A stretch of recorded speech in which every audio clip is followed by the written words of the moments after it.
Hi guys! Ramzan season కదా! హలీం తినడానికి మన భీమవరంలోని మసీద్ దగ్గరికైతే వచ్చేసాం. ఈ ఇయర్ అయితే ఇక్కడ చాలా హలీం పాయింట్స్ పెట్టారు. మేమైతే పిస్తా హౌస్ హలీం పాయింట్లో ట్రై చేద్దాం అనుకుంటున్నాం.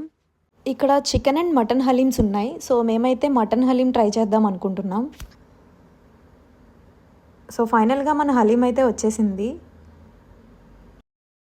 నాకైతే హలీం తినడం ఫస్ట్ టైం. నేనైతే టేస్ట్ చేశాను. సో నా ఎక్స్ప్రెషన్ చూస్తే మీకే అర్థమవుతుంది. పద్దు నచ్చిందా? తిని చెప్తా. చప్ప ఉంది. యావరేజ్. రేటింగ్ ఎంత ఇస్తావు అవుట్ ఆఫ్ 10? 4 ఇస్తా. మిమ్మల్ని నీకు నచ్చిందా? యావరేజ్ ఉంది. రేటింగ్ ఎంత ఇస్తావు? అవుట్ ఆఫ్ 10 3 ఇస్తాను. ఓకే. నీకు నచ్చిందా? మళ్ళీ ఓకే. అవుట్ ఆఫ్ 10 రేటింగ్ ఎంత ఇస్తావు? 3. ఓకే. సో ఇవి మా వాళ్ళ రివ్యూస్. నెక్స్ట్ అక్కడికి దగ్గరలో ఉన్న అలీ హలీం దగ్గరికి వెళ్ళాము. ఇక్కడ బిర్యానీ అయితే నెక్స్ట్ లెవెల్, చాలా చాలా బాగుంది. So finally satisfied.